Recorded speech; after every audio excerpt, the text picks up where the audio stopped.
Love marriage చేసుకున్నా madam. ఎన్ని సంవత్సరాల క్రితం? 1.5 year అవుతుంది. మీ వయసు ఎంత? 22. 22. ఇంట్లో వాళ్ళని ఒప్పించి పెళ్లి చేసుకున్నారా? మేము వెళ్ళిపోయాం లేచి. 1.5 year మ్యారేజ్ లైఫ్.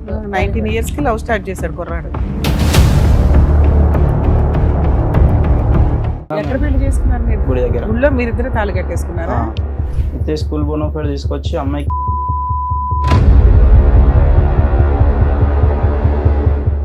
మా అబ్బాయి అన్న మాట్లాడలేదు, అసలు అమ్మాయి గట్టిగా మాట్లాడింది.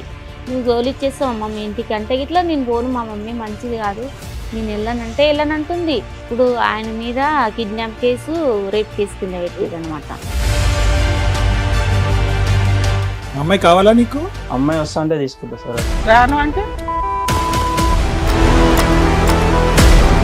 ఆటో నడుపుతున్నాడు, 10th స్టాండర్డ్ అమ్మాయిని పటాయించాడు. ఇతను చదువు కాస్త కోవిడ్ టైంలో ఆగిపోయింది. అన్నీ మీ అబ్బాయికి స్పీడే. ఇప్పుడు ఎలాంటి కేసులు అవి? అవేనా చిన్న చిత్తక కేసెస్? చాలా పెద్ద కేసెస్. ఒక మైనర్ అమ్మాయి వచ్చి లవ్ చేశాను నువ్వు లేకపోతే బతకలేనంటే అసలు అట్లాంటి ఎవిడెన్స్లు ఇవ్వద్దు. మైనర్ అమ్మాయిలంటే చూడకండి ఫస్ట్, దయచేసి. ఎంత కోటేశ్వరుడైనా ఆ లీగాలిటీ తట్టుకోవడం మీ వల్ల కాదు. నమస్తే, సుమన్ టీవీ సమర్పిస్తున్న పద్మవ్యూహం కార్యక్రమానికి స్వాగతం. మరి ఈ కార్యక్రమంలో మనతో పాటు ఉన్నారు ప్రముఖ హైకోర్టు అడ్వకేట్ రమ్యాకుల గారు. నమస్తే మేడం. నమస్తే అండి. ప్రముఖ సైకియాట్రిస్ట్ డాక్టర్ కళ్యాణ్ చక్రవర్తి గారు. నమస్తే సార్. నమస్తే madam. Sir, madam. Madam Suresh గారు ఆయన సమస్య చెప్పుకోవడానికి ఇక్కడి వరకు వచ్చారు. ఆయన సమస్య ఏంటో అడిగి తెలుసుకుంటారు. సురేష్ గారు ఎక్కడి నుంచి వస్తున్నారు? మేము బాలాపూర్ నుంచి. మీతో పాటు వచ్చిన వాళ్ళు? మమ్మీ. ఏం చేస్తూ ఉంటారు మీరు? నేను ఆటో నడిపిస్తున్నాను. ఎంతవరకు చదువుకున్నారు? 10th వరకు. ఎందుకు కంటిన్యూ చేయలేదు? అంటే అప్పుడు లాక్డౌన్ వచ్చింది, అట్లా ఆపేసి వర్క్ చేసి.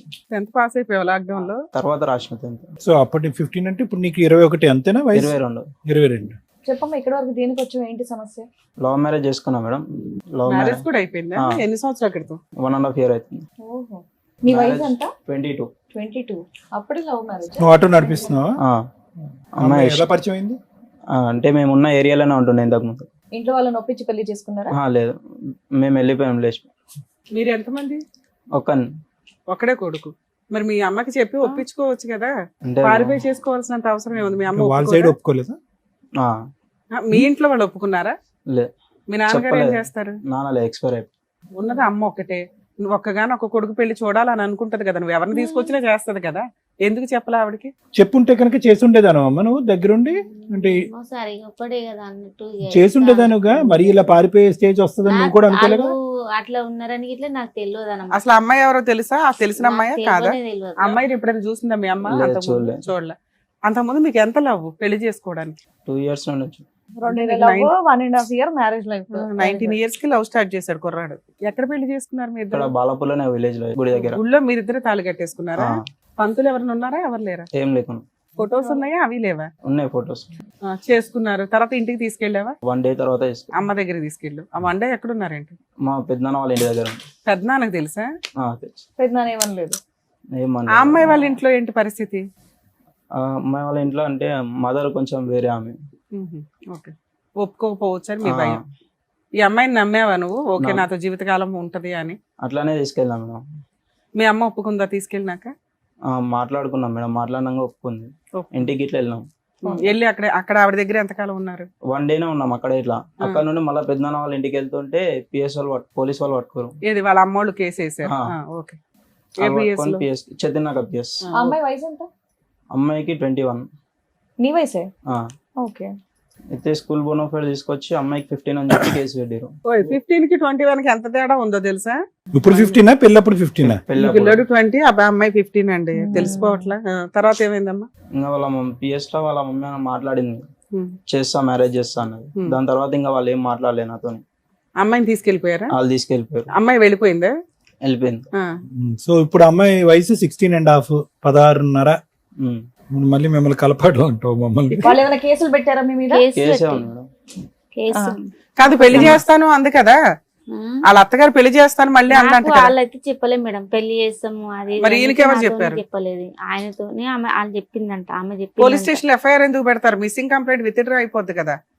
ఏమో అవలేదా? ఏం కేసు ఉంది? ఇప్పుడు ఆయన మీద కిడ్నాప్ కేసు, రేప్ కేసు కింద పెట్టారు అనమాట. ఎఫ్ఐఆర్ కాపీలు ఆ రోజు అమ్మాయి గట్టిగా మాట్లాడేది, మా అబ్బాయి అన్న మాట్లాడలేదు అసలు. అమ్మాయి గట్టిగా మాట్లాడింది, నువ్వు గోలిచ్చేస్తావు అమ్మ మీ ఇంటికి అంటే ఇట్లా నేను పోను, మా మమ్మీ మంచిది కాదు, నేను వెళ్ళనంటే వెళ్ళనంటుంది. గట్టిగా మా అబ్బాయి అన్న మాట్లాడతలేడు, ఆమె అంతా గట్టిగా మాట్లాడుతుంది. అంటే ఇక్కడే ఉంటాను, భర్తతోనే ఉంటాను అంటుంది. ఇప్పుడు ఫోన్ లో మాట్లాడుతుందా లేదా? మీ ఇద్దరి మధ్యన కమ్యూనికేషన్ లేదు, ఏమీ లేదు. వాళ్ళు ఉన్న చోటే ఉన్నారా? అక్కడి నుంచి ఇల్లు మారిపోయారా? అక్కడ నుండి వేరే దగ్గరికి వచ్చారు మళ్ళా. వాళ్ళు మారిపోయారా, మీరు మారిపోయారు? మీరు అక్కడే ఉన్నారు. మేము అక్కడే ఉన్నాం. వాళ్ళ నాన్న ఏం చేస్తాడు నాన్న? వాళ్ళ నాన్న ఇట్లా ఎక్స్పైర్ అయిపోయింది. తండ్రి లేడు. అన్నదమ్ములు ఒక తమ్ముడు. సో అమ్మాయి 10th రాసే టైంకి నువ్వు పెళ్లి చేసుకున్నావు అంతే కదా? 10th అమ్మాయిని పెళ్లి చేసుకున్నావు. ఇప్పుడు మీరు మాట్లాడి 1.5 year అవుతుందా? అసలు Last కాంటాక్ట్ లో లేదు. ఏం. ఇప్పుడు ఏంటి నీకు ఈ కేసు గురించి ఒకటి కాకుండా ఇప్పుడు ఆ అమ్మాయిని కూడా కలపాలనా? అమ్మాయి కావాలా నీకు? అమ్మాయి వస్తా అంటే తీసుకుంటా సార్. అట్లా రాను అంటే రానంటే కేసు మాఫీ మాఫ్ చేపించేసేయాలి. మామూలు కేసు అదే. మీరు అడ్వకేట్ ని పెట్టుకున్నారా? పెట్టుకోలే మేడం, మేము ఈయన నిడిపించుకొచ్చినప్పుడు అయితే పెట్టుకున్నారు. తర్వాత కేసు ఫైట్ చేయడానికి లాయర్ ని పెట్టుకోలేదా? మొన్ననే వచ్చి మళ్ళీ పేపర్స్ వచ్చినాయి. ఇంకా టైం ఉంది. 31వ తారీఖు వచ్చినాయి అని. సరే. సో మీరు మీ ఉద్దేశం ఏంటంటే అమ్మాయి వస్తే కాపురం చేస్తాం, పెళ్లి కంటిన్యూ చేస్తాం, లేకపోతే విడాకులు ఇప్పించేసి ఈ కేసు కూడా లేకుండా చెయ్యండి అని. వాళ్ళు ఏమైనా డిమాండ్ చేశారా? 5 lakhs అడిగారు మీరు. 5 లక్షలు అడుగుతున్నారా? మేము ఏం మా దగ్గర అయితే ఏం లేదు మేడం. అంటే 5 లక్షలు ఇచ్చిన తర్వాత కేసు విత్డ్రా చేసుకుని నీతో కాపురం చేస్తా? కేసు విత్డ్రా చేసుకుని విడాకులు, ఇంకా అంతే వీళ్ళ దృష్టిలో. జైలుకి వెళ్ళాడు ఈ కేసులో? ఎన్ని రోజులు వెళ్ళాడు? 37 days ఉన్నా మేడం రిమాండ్. షూరిటీస్ ఎంత కట్టావు అమౌంట్? 50,000. మళ్ళా వేరే వాళ్ళు లాయర్లు ఉంటారంట కదా, వాళ్ళకు 20,000 వస్తే అమ్మాయి కాపురానికి రావాలి, లేకపోతే కేసు తీసేయాలి అంతే. ఆ రోజుల్లో వింటున్నారా? మైనర్ అమ్మాయిల్ని టచ్ చేయొద్దు మొర్రో అని 100 సార్లు మొత్తుకుంటున్నాం. మీరు ఏ ఎపిసోడ్ చూసినా ఆడపిల్లల గురించి మాట్లాడేటప్పుడు ఇవి బేసిక్ గా చెప్తున్నాం కదా నాన్న. ఏమన్నా సెన్స్ ఉందా? ఆమెకు ఫోన్ లో ఇవన్నీ మీరు అమ్మాయి వయసు మర్చిపోయారు ఇక్కడ. నాకైతే తెలియదు. నీకు తెలియనప్పుడు ముట్టుకోకూడదు. ఆటో నడుపుతున్నాడు, 10th standard అమ్మాయిని పటాయించాడు. ఇతను చదువు కాస్త కోవిడ్ టైంలో ఆగిపోయింది. అదే టైంలో ఈ అమ్మాయిని ప్రేమించడం మొదలు పెట్టాడు. 1 year ఆగే పని పాటు లేకుండా. తెలీదు ఆ అమ్మాయి 10th కి వెళ్తుంది, పరీక్షలు రాసుకుని వస్తుంది. ఆ అమ్మాయి పరిచయం అయింది. పరిచయం అయ్యేటప్పటికి ఆలోచించద్దా? తెలీదు, అంత తెలియని కొడుకేం కాదు. ఆ అమ్మాయి కూడా మాట్లాడి ఉంటది. తెలిసి తెలియని వయసు కాబట్టి, మైనర్ కాబట్టి మనం ఇప్పుడు అంటానికి ఏమీ లేదు. ఐ లవ్ యూ అంటే ఐ లవ్ యూ అంది. పోనీ పెద్దలకన్నా వీళ్ళు తీసుకెళ్లే బుద్ధి జ్ఞానం ఉండాలిగా. మీ అబ్బాయి అయినా నీ దగ్గరికి వచ్చి అమ్మాయి ఇలా ప్రేమిస్తున్నాను, నువ్వు కాదు కూడదంటావు. ఇప్పుడే నువ్వు అన్నావు, ఉన్న ఒకే కొడుకండి, నేను కాదని ఎందుకంటానండి. ఒకప్పుడు దగ్గర అట్లీస్ట్ అప్పుడన్నా ఒక ఆలోచనకు వచ్చి ఉండేవాళ్ళేమో. పెద్దలు మాట్లాడుకుని ఏమండి మా అమ్మాయి చదువు అవనియండి, మైనర్ అండి, ఇంకో 3-4 సంవత్సరాలు అవుతే కనుక మేజర్ అవుతుంది, అప్పుడు చట్టపరంగా మనం పెళ్లి చేయొచ్చు అనే ఆలోచన వచ్చి ఉండేదేమో. అన్ని మీ అబ్బాయికి స్పీడే. ఇప్పుడు ఎలాంటి కేసులు అవి? అవేనా చిన్న చిత్తక కేసెస్? చాలా పెద్ద కేసెస్. పాపం ఆల్రెడీ 35 days జైల్లో రిమాండ్ లో ఉన్నాడు. అంత సులువైనటువంటిది కాదమ్మా ఇది. కలిసి మళ్ళీ ప్రయాణం చేయడానికి ఒక ఆలోచన ఎక్కడవుతుంది? అప్పుడు మెచ్యూరిటీ లేనటువంటి ఆడపిల్ల ఇప్పుడు వయసు పెరిగినా కూడా రేపొద్దున పెళ్లి చేసుకున్నా కూడా ఇలా జైల్లోకి వెళ్ళింది. ఫస్ట్ ఐ లవ్ యూ అని చెప్పి నువ్వు లేకుండా ఉండలేను అన్నటువంటి ఆడపిల్ల ఈ రోజు ఏమో వచ్చి మళ్ళీ నేను వచ్చి కాపురం చేస్తానని అని అంటే కనుక ఆల్రెడీ వెళ్ళి శిక్ష అనుభవించి జైలు నుంచి బయటకు వచ్చే వ్యక్తి ఏ విధంగా కాపురం చేస్తాడు? అమ్మాయికి ఏముంటుంది నమ్మకం వాళ్ళిద్దరి మధ్యన? సో ఇది నా వరకు అయితే కనుక ఇది కంప్లీట్ గా తొందరపాటు చర్య. వాళ్ళ తల్లిదండ్రులకు ఎలా ఉంటది? తండ్రి లేనటువంటి బిడ్డ. ఈ అబ్బాయి చదువు చెడగొట్టుకున్నాడు, ఆ అమ్మాయి చదువును కూడా పాడు చేశాడుగా. ఓకే సరే, అక్కడతో ఆగింది. పోనీ ఇప్పటికైనా వాళ్ళు ఒక అవకాశం ఇస్తున్నారు. కొద్దిగా డబ్బులన్నా ఏదైనా మాట్లాడుకుంటే మా అబ్బాయి జీవితానికి కాపాడుకునేటటువంటి వాళ్ళు అవుతారు. ఇద్దరు మళ్ళీ ఈ రోజు కలిసి ముందుకెళ్లి ప్రయాణం చేయటం అనేటటువంటిది అంత సులభమైనటువంటి కార్యక్రమం ఏమీ కాదు. అది అప్పుడు ఇమ్మెచ్యూరిటీ ఉంది, ఇప్పుడు కూడా ఇమ్మెచ్యూరిటీ అనే ఉంది. ఏ విధంగా స్వీకరిస్తాడు? ముందు నేను అందుగురించే మన దగ్గరకు వచ్చేటటువంటి చాలా యువతి యువకులకు మనం ఒకటే చెప్తున్నాం, ప్రేమించడం అనేటటువంటి చాలా సులభమైనటువంటి అంశం. ఐ లవ్ యూ అంటే ఐ లవ్ యూ. కొంతకాలం ప్రయాణం చేస్తారు, పెద్దలకు వాళ్ళకి కళ్ళు కప్పి అవి ఇవి కార్యక్రమాలు నడిపిస్తూ ఉంటారు. కానీ ఒక చోటుకు వచ్చిన తర్వాత అరే మనం చేసేటటువంటి తప్పేమో, మన ప్రేమ అనేటటువంటిది పెళ్లి రూపాన్ని దాల్చడానికి ఈ మెట్టు ఆ మెట్టు డిఫరెంట్ ఏమో, దీనికి పెద్దల అంగీకారం ఉండదేమో. ఒకప్పుడు పెద్దల్ని ఎదిరించి మనం పెళ్లి చేసుకుంటే తర్వాత వచ్చే సమస్యలు ఏంటో, దీనికి పెద్ద చదువులు సంజులు అక్కర్లేదు. మినిమం ఇంగితం, మినిమం జ్ఞానం రావాలి. తెలీదా మీ అబ్బాయికి ఒక మైనర్ అమ్మాయిని చేసుకుంటే పరిణామాలు ఎలా ఉంటాయి? ఆ అమ్మాయి మాటలు నమ్మేశాడు, గుడ్డిగా బోల్తా పడ్డాడు. అరే నా తల్లి ఒకటే ఉంది, వెనక ముందు ఎవరు దిక్కు మొక్కు ఎవరు లేరు, అన్న తమ్ముళ్ళు ఎవరు లేరు, మా అమ్మ ఒక్కటే, ఏదన్నా నా మీద పడే ప్రభావం నా తల్లి మీద పడుతుందని ముందస్తు జాగ్రత్త అవసరం లేదా? మేడం రీసెంట్ గా ఒక కేసులో ఉమ్. అమ్మాయి హైఫై కాలేజీలో చదువుతుంది, 17 years. మళ్ళీ ఆ కాలేజీ ఏంటని అడగండి. మాక్సిమం ఈ రోజున మాక్సిమం కాలేజీలో చాలా కాలం నుంచి వింటున్నాం, బేసిక్ ఏవో డ్రగ్స్ కానీ లేకపోతే మత్తు కలిగేవి ఏవో వాడుతున్నారు. పబ్స్ కల్చర్ అనేది చాలా ఇదైపోయింది. యాక్చువల్గా మైనర్స్కి కొంతమందికి కదా అసలు మైనర్స్కి ఆల్కహాల్ ఇవ్వకూడదు. కొన్ని పబ్స్లో 16 years దాటిన వాళ్ళకి ఇవ్వడం అనేది ఇది కామన్గా నడుస్తూ వచ్చింది. ఆ అమ్మాయి రెగ్యులర్గా జిమ్కి వెళ్తుంది. ఆ జిమ్ ట్రైనర్ ఒక అతనితోటి ఫ్రెండ్షిప్. ఆ అబ్బాయికి 22 years 23 years. ఈ అమ్మాయి 17 years. ఈవిడే లవ్ చేసింది, ఈవిడే మీద పడింది, ఈవిడే ఎవ్రీడే నైట్ ఫోనులు చేసి అతన్ని బ్లాక్మెయిల్ చేసి ఎమోషనల్ బ్లాక్మెయిల్ చేస్తూ ఉంటుంది. నన్ను పెళ్లి చేసుకో, ఇక్కడికి రా, మన ఇద్దరం అక్కడ కలుద్దాం, పోయే రూమ్ బుక్ చేసుకుందాం. ఇంకేంది వీళ్ళు కంట్రోల్ చేసుకోలేక వీళ్ళు చేసే పని. ఒకరోజు ఆ అబ్బాయికి వెళ్ళటం కుదరకపోతే ఆ అమ్మాయి ఆ మత్తులో అమ్మాయి చేసిన పని పోలీసులకు ఫోన్ చేయడం. అలా వచ్చి అబ్బాయిని తీసుకెళ్లి అరెస్ట్ చేశారు. మొత్తుకొని చెప్తున్నాం, అమ్మాయి మైనర్ అయితే 18 years కూడా మైనరే. 18 కంప్లీట్ అయిపోయి 19లోకి రావాలి. అబ్బాయి మైనర్ కాబట్టి పోక్సో కేసు తప్పించుకోవడం కుదరదు. అబ్బాయి మేజర్ అయితే ఎలాగో తప్పించుకోవడం కుదరదు, మీకు తెలుసు. సో ఇలాంటి కేసుల్లో ఎలా ఉంటాయంటే, ఒక మైనర్ అమ్మాయి వచ్చి మీద పడినా కూడా మీరు ఆ సరౌండింగ్లో ఉండొద్దు. ఒక మైనర్ అమ్మాయి వచ్చి లవ్ చేశాను నువ్వు లేకపోతే బతకలేనంటే అసలు అట్లాంటి ఎవిడెన్స్లు ఇవ్వద్దు. మైనర్ అమ్మాయిలు ఇంకా చూడకండి ఫస్ట్ దయచేసి.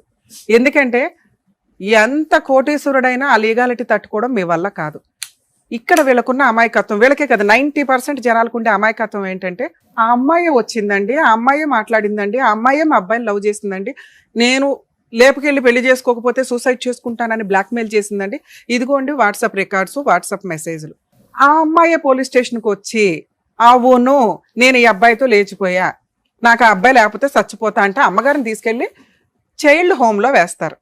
అంతేగాని లీగాలిటీలో ఈయన్ని తప్పించటం కుదరదు. ఎంత టాప్ మోస్ట్ అడ్వకేట్స్ అయినా కానీ లాలో మైనర్ అమ్మాయిని టచ్ చేస్తే ఆ కేసు చాలా సీరియస్. అందులోనూ వీళ్ళ మధ్య ఫిజికల్ రిలేషన్ ఉంటే ఇంకా పెద్ద కేసు. అర్థమవుతుందా మీకు? దయచేసి అర్థం చేసుకోండి. వీళ్ళ అమాయకత్వం ఏంటంటే, మేడం అమ్మాయి వచ్చింది, అమ్మాయి వెళ్ళింది, ఇద్దరు లవ్ చేసుకున్నారు, ఇద్దరు చేశారు కదా అబ్బాయికి ఎందుకు అంటే, ఒకప్పుడు తల్లి మైనర్ అమ్మాయిల్ని మ్యానిపులేట్ చేసి ఎలా పడితే అలా రేపులు చేసి కేసులే వేయకుండా 50 రూపాయలకి 50,000కి కూడా సెటిల్మెంట్లు చేసి బ్లాక్మెయిల్ చేసి వాళ్ళని చంపేసిన రోజులు కూడా ఉన్నాయి. పెదరాయుడు పంచాయతీలు జరిగేవి. అలా అంత స్ట్రిక్ట్ అయింది. అమ్మాయే వచ్చి పోలీస్ స్టేషన్లో మీ అబ్బాయికి ఫేవర్గా చెప్పినా ఈ కేసు సెటిల్ చేయడం కుదరదు. మరి ఏం చెయ్యాలి మేడం? అడ్వకేట్ని పెట్టుకోండి, ఫైట్ చేయండి. మీకు ఈ లీగాలిటీ తెలియచేయగలం తప్ప ఇప్పుడు అదర్ సైడ్ వాళ్ళతో ఫోన్ చేసి మేము మాట్లాడినాం తప్పది. సెటిల్మెంట్ మాట్లాడే రైట్స్ ఎవరికి లేవు ఇందులో. ఎవరు మాట్లాడాలి? కోర్టులోకి వెళ్ళిన తర్వాత మీ లాయరు, ఏమ్మా మీకు ఆ మాత్రం మైనర్ చట్టం తెలియదా, మీరు ఎట్లా సెటిల్మెంట్ మాట్లాడారా అంటారు. అక్కడ పెదరాయిళ్ళు ఒకప్పుడు చెట్ల కింద కూర్చొని చేసిన పంచాయతీ ఇప్పుడు మేము చేసినట్టు అవుతుంది. నువ్వు మమ్మల్ని నమ్మి వచ్చావు, లా తెలుసుకో. ఎవరైనా నీకేం చెప్తారు? ముందు వాళ్ళకి 5 లక్షలు ఇచ్చేస్తే మ్యాటర్ సెటిల్ అయిపోద్ది అంటే ఏ కేసు అన్నా కాంప్రమైజ్ ఉంటుంది కదా అని. ఈ కేసులో సెటిల్మెంట్ లేదు. మీరు 10 లక్షలు ఇచ్చినా కూడా వాళ్ళు కోర్టుకు వచ్చి ఏం చెప్తున్నా, అమ్మాయే చెప్పింది, అమ్మాయి వాళ్ళ అమ్మా నానే వచ్చి ఏ తప్పు జరగలేదండి అని చెప్పినా కోర్టు యాక్సెప్ట్ చేయదు. ఎందుకంటే ఆ రోజు స్టేట్మెంట్ రికార్డ్ అయిపోయింది. నీ గొయ్య నువ్వు తవ్వుకొని ఇక్కడ దాకా మునిగావు. నీ లైఫ్ వేరు, ఈ కేసు వేరు. నీ లైఫ్తో పాటు ఈ కేసు కంటిన్యూ అవుతూ ఉంటుంది. అర్థమవుతుందా? 19 ఏళ్లకే నువ్వు ఒక కేసును మూటగట్టుకొని వతలకొచ్చావు. మరి ఈ కేసు నుంచి నేను బయటపడడానికి ఏ కొంచెం మార్గం లేదా? సెటిల్మెంట్ లేదు. హాస్టల్ విట్నెస్ అంటే తనకు సాక్ష్యాన్ని తనే తగ్గించుకోవడం కుదరదు. ఒక మైనర్ అమ్మాయి, ఆ అమ్మాయే చెప్పినా ఆ అమ్మాయిని హోమ్లో పెట్టి ఈయన జైల్లో పెడతారని చెప్పా. అర్థమవుతుందా? ఈ కేసులో అమ్మాయి మేజర్ అయిపోయిన తర్వాత వీళ్ళిద్దరూ పెళ్లి చేసుకుంటే కేసు నడుస్తూ ఉంటుంది. మీరు వాళ్ళతో సెటిల్మెంట్ మాట్లాడుకొని కేసుని ఎంత తక్కువ అంటే ఫిజికల్ రిలేషన్ లేదు అంటే మీ 50% కేసు తగ్గిద్ది. ఫిజికల్ రిలేషన్ మెడికల్ టెస్ట్లు కూడా వేశారు అందులో. బాబా ఆగల, ఎన్ని రోజులు కలిసి ఉన్నామంటే 1 రోజు అన్నాడు. మరి ఆ 1 రోజులు ఎక్కడ ఉన్నామంటే పెద్దనాన్న ఇంట్లో అన్నారు. పెద్దనాన్న మరి ఫస్ట్ నైట్లో అరేంజ్ చేశాడు, పెళ్లికి ముందే కలిశారు, నువ్వేం చెప్పొద్దు నాన్న ఇక్కడ తెలియదు. సో ఫిజికల్ రిలేషన్ ఉంది అని ఆ అమ్మాయి అబద్ధపు సాక్ష్యం చెప్పిందేమో. ఇది కొంచెం మీరు మెడికల్గా అడ్వకేట్ తోటి పర్మిషన్ పిటిషన్ వేసుకొని ఫిజికల్ రిలేషన్ లేదు అంటే ఈ కేసు 50% తగ్గిద్ది. ఇంకో 50% ఏంటంటే మైనర్ అమ్మాయితోటి పెళ్లి చేసుకోవడం, మైనర్ అమ్మాయితోటి తిరగడం, మైనర్ అమ్మాయిని ఎంటర్టైన్ చేయడం. దీనికి కొంచెం పనిష్మెంట్ ఒక 3 years 5 years 7 years అనుకోండి. ఓకే, అది వీళ్ళిద్దరూ మేజర్లు అయిపోయినాక పెళ్లి చేసుకుంటే కోర్టు కొంచెం హ్యూమనిటికల్ గ్రౌండ్లో ఆలోచిస్తుంది. అరే వీళ్ళిద్దరూ భార్యాభర్తలు కదా, కేసు కొట్టేదు, తక్కువలో తక్కువ పనిష్మెంట్ కన్ఫామ్. 5 ఏళ్ళు ఇవ్వడం వేరు, 7 years ఇవ్వడం వేరు, 7 ఏళ్ళు ఇవ్వడం వేరు, సంవత్సరం ఇవ్వడం వేరుగా. అర్థమవుతుందా? మీకు అటువంటి అవకాశం ఏదన్నా ఉంటే వాళ్ళతో మాట్లాడుకొని వీళ్ళు ఇప్పుడు ఇద్దరు మేజర్లు అయితే, ఇంకా అమ్మాయి 16-17 ఉంటాయి ఇప్పుడు నాకు తెలిసి, పూర్తిగా ఇంకో 3 years టైం ఉంది. ఆ 3 years కేసుని నడవనిస్తూ ఈలోపు సైమల్టేనియస్గా సెటిల్మెంట్ మాట్లాడుకుంటూ మేజర్లు అయినాక పెళ్లి చేసుకుంటే కేసు నడుస్తూ ఉంటుంది. ఎలాగో భర్త కోసం అమ్మాయి ఫేవర్గా చెప్తుంది, అత్తమామలు ఫేవర్గా చెప్తారు. అప్పుడేం మీరు ఎదురు 3 లక్షలు అట్లా ఇచ్చుకోవాల్సిన అవసరం ఉండదు. 2, కోర్టు కొంచెం కన్సిడర్ చేస్తుంది, అరే మేజర్లు అయిపోయినాక వీళ్ళు పెళ్లి చేసుకున్నారు, చట్ట ప్రకారం ఎంత తక్కువ ఇవ్వడానికి అవకాశం ఉందో అంతా ఇస్తారు. ఈ ఎగ్జాంపుల్ అందరికీ కాదండి, ఎందుకంటే అన్ని కేసుల్లో మైనర్ అమ్మాయిలు మేజర్లు అయిపోయినాక వాళ్ళ అమ్మా నాన్న వచ్చి పెళ్లిళ్ళు చేస్తారని కాదు. ఇక్కడ ఒక తల్లి ఒక్కగానొక్క కొడుకు పెళ్లి కళ్ళారా చూసుకోవాల్సిన ఆవిడ ఒక మైనర్ పిల్లాడు చేసిన పనికి మేజర్ అని చెప్పుకున్నా కూడా తల్లిదండ్రుల మాట వినండి దయచేసి. మీ ఏజ్కి మీకు వేరే వాళ్ళతో పోల్చుకోవడం, అందరికీ గర్ల్ ఫ్రెండ్స్ ఉన్నారు నాకు ఉండాలని విచ్చలవిడిగా తిరగాలి అనుకుంటే జీవితాలు సర్వనాశనం అయిపోతాయి. ఏం తప్పు చేసింది ఆవిడ? భర్త ఎట్లాగో కాలం చేశాడు, ఉన్న ఒక్కగానొక్క కొడుక పోలీస్ స్టేషన్ల చుట్టూ కోర్టుల చుట్టూ తిరగడం అంటే ఆవిడకి లిటరల్లీ నరకం కింద లెక్క. ఇట్లాంటి ఫైనాన్షియల్గా చాలా వీక్గా ఉన్న వాళ్ళకి ఉన్నంతలో, ఎందుకంటే అమ్మాయి వాళ్ళ ఫ్యామిలీ కూడా పెద్ద ఏం కాదు అని చెప్తుంది ఆవిడ, సో ఉన్నంతలో మంచి భర్త ఈ పిల్లోడు కాస్త ప్రూవ్ చేసుకుంటే, మీ అబ్బాయి పనులు చేసి ఒక షాపు లేకపోతే ఆటో కొనుక్కోనో 4 ఆటోలు మెయింటైన్ చేస్తుంటే వాళ్ళే అమ్మాయిని తీసుకొచ్చి ఎంతకంటే ఏం మంచి సంబంధం చేస్తాం మేమని చెయ్యడానికి అవకాశం ఉంది. ఇప్పుడన్నా అబ్బాయి మారి కెరియర్ మీద కాన్సన్ట్రేషను, ఆ అమ్మని జాగ్రత్తగా చూసుకోవాలనే కాన్సన్ట్రేషను. రేపటి రోజున అమ్మాయి వస్తే నా కేసు 90% తగ్గిద్ది. ఇష్టపడి పెళ్లి చేసుకున్నాం, లా వేరు ఇష్టం వేరు. సో ఇది కోర్టుకి మనం ప్రూవ్ చేయగలిగితే మేము ఇట్లా పర్ఫెక్ట్ అండి, ఆ రోజు మా మధ్య ఫిజికల్ రిలేషన్ లేదు అని ప్రూవ్ చేస్తేనా కొంచెం బయటపడడానికి అవకాశం ఉంది. ఒకవేళ జైలుకి పంపించినా కూడా 1 year పనిష్మెంట్ ఉన్నా మళ్ళీ 1 monthలో బెయిల్ వస్తుంది, 1.5 monthలో హైకోర్టుకి వెళ్ళొచ్చు. హైకోర్టులో మళ్ళీ ఒక 10 years నడుస్తుంది, 5 years నడుస్తుంది అనుకుందాం కేసులు. అక్కడ ఇంకొంచెం హ్యూమనిటికల్ గ్రౌండ్, అప్పటికి పిల్లలు పుడతారుగా, పనిష్మెంట్ ఇంకొంచెం తగ్గిద్ది. అర్థమవుతుందా? మీ అబ్బాయి కెరియర్లో ప్రూవ్ చేసుకొని అమ్మని బాగా చూసుకుంటే అమ్మాయిని బాగా చూసుకుంటాడని అవతల వాళ్ళకి నమ్మకం వచ్చి నీకు ఇవ్వాలా. మేము ముగ్గురం కూర్చొని ఫోనులు చేసి ఈ అబ్బాయి మంచోడు అంటే ఏం మంచోడు నువ్వు, ఇప్పటికీ పనికి మాలినోడివే. అర్థమవుతుందా? కెరియర్ కాన్సన్ట్రేషన్ చేయి, కేసును వదిలిపడే నడవని అట్లా. ఇప్పటికిప్పుడు నిన్ను లోపల ఇరెవరు, ఇంకా చాలా టైం ఉంది కేసులో. ఈ లోపు నువ్వు బాగా సంపాదిస్తే వాళ్ళే మీ దగ్గరకు వస్తారు. ఎందుకంటే ఒకసారి పెళ్ళి అయిపోయి అన్నీ అయిపోతున్నాయి అని వాళ్ళే ఫీల్ అయినప్పుడు ఇంతకంటే మంచోళ్ళుడు ఏం దొరుకుతాడు? ఆ అమ్మాయికి ఇప్పుడు ఇంకో పెళ్లి చేసి సెకండ్ మ్యారేజ్ అని అనుకోవడం కంటే ఇది బెటర్గా. సో వాళ్ళకు కూడా నీతో పెళ్లి చేయడం అవసరం, నువ్వు అందుకు రెడీగా ఉండు. ఆ అమ్మాయిని వాడేసుకున్నాను చాలు, కేసేసింది, ఆ రోజు బూతులు నన్ను మా అమ్మని తిట్టారు అని ఇగోకు వెళ్ళిపోయి గొయ్య తవ్వుకో. మాకు ఈ కేసు నుంచి బయటపడాలంటే ఇది. మేడం మేము అంతా చేసినా కూడా వాళ్ళు మా వల్ల కాలేదు, వాళ్ళు యాక్సెప్ట్ చేయలేదు అంటే కేసును మ్యాక్సిమం ఫైట్ చేసుకోండి తల్లి, పనిష్మెంట్ మ్యాక్సిమం పడుతుంది. అర్థమవుతుందా? ఈయనకో పెళ్లి చేసి ఆయన లైఫ్ ఆయన చూసుకోమనండి. ఈ కేసులకి అడ్వకేట్ ఖర్చులు కూడా గట్టిగా ఉంటాయి. కుదిరితే గవర్నమెంట్ లాయర్ని రిక్వెస్ట్ చేయండి, కానీ 99% పెట్టరు. ఇంతే తల్లి. ఎందుకంటే మిమ్మల్ని ఎవరైతే నమ్మి పంపించారో మేము అవతల వాళ్ళతో మాట్లాడడానికి ఇది కాంప్రమైజ్ కేసు కాదు. దయచేసి మమ్మల్ని ఏమి అనుకోకండి. మీ వల్ల కనీసం మీలాంటి ఈ పిల్లాడు లాంటి వాళ్ళకి బుద్ధి అయితే చెప్పగలుగుతాం. ఇట్లాంటి మేము కూడా ఫేసే చేస్తామండి ప్రాబ్లమ్ని, అన్ని అనుభవించినాకే అంటే ఇంకా పెద్దవాళ్ళం కూర్చొని చెప్పడం దండగా.